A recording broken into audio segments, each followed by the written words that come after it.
6.3 지방선거를 앞두고 조국혁신당은 민주개혁 진영의 가치와 정체성을 지키는 동시에 연대와 통합의 길을 뚜벅뚜벅 가고 있습니다.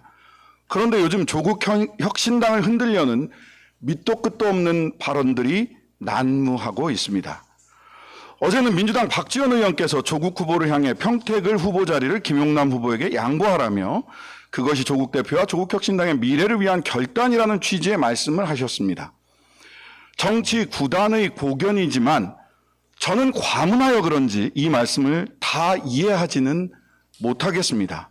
나중에 따로 말씀을 좀 해주시면 좋겠습니다. 다만 한 가지, 박지원 의원님께 이것 하나는 질문 드리고 싶습니다. 김용남 후보가 김대중 대통령님의 햇볕 정책과 노벨 평화상 수상에 대해 어떤 말을 했는지 알고는 계시는 건가요? 2022년 2월 21일 KBS 1라디오 주진우 라이브에서 한 이야기입니다. 직접 한번 들어보시죠.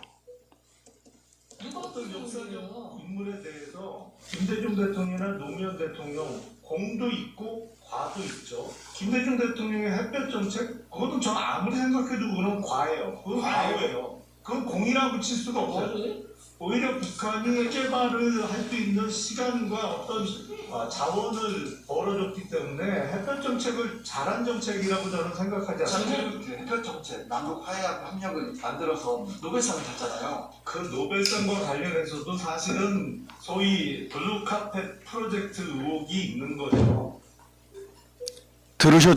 들으셨죠? 김용남 후보는 2022년 2월 21일 한반도 평화의 기틀을 세우기 위해 노력한 김대중 대통령님의 햇볕 정책을 아무리 생각해도 과오라고 폄훼했습니다.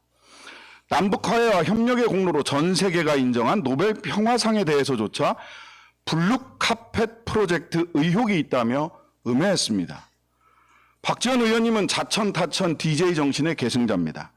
그러니 박 의원님, 조국 후보에게 양보를 권하기에 앞서 김용남 후보에게 먼저 이렇게 물어주십시오. 용남아, 너 그때 왜 그랬니? 용남아, 너 지금도 그렇게 생각하니? 김대중 대통령님의 햇볕 정책과 노벨 평화상은 대한민국의 자부심입니다. 그런데 김 후보는 온화한 표정과 교묘한 말로 김대중 대통령님을 폄훼하고 욕보였습니다. 그러니 박 의원님께서 김용남 후보에게 너에게 대체 김대중 정신이란 뭐니? 라고 먼저 물어봐 주십시오.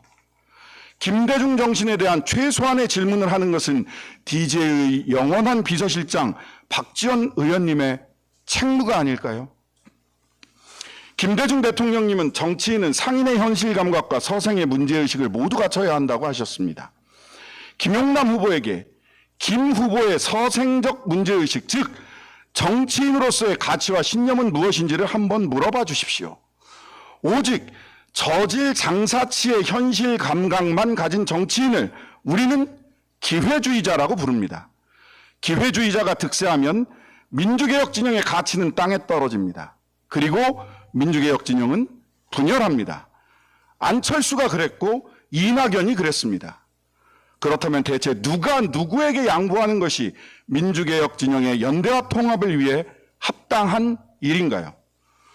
조국 후보와 조국혁신당은 민주주의와 한반도의 평화를 위한 김대중 대통령님의 의지를 뼈에 새기고 노무현 대통령님의 진정성과 일관성을 더 짙게 가슴에 품고 문재인 대통령의 품격과 태도를 배우며 이재명 대통령님이 보여주신 검찰개혁의 원칙을 지키면서도 국민들에게 정치의 효능감을 느낄 수 있도록 하는 정치, 민주개혁 진영의 연대와 통합으로 민주우위 대한민국을 만들기 위해 흔들림 없이 나아가겠습니다. 그리고 박 의원님, 조국 후보에게 젊은이 결단해도 된다는 말씀도 하셨는데요. 보기와 달리 김용남 후보는 70년생, 조국 후보는 65년생, 김용남 후보가 더 젊습니다.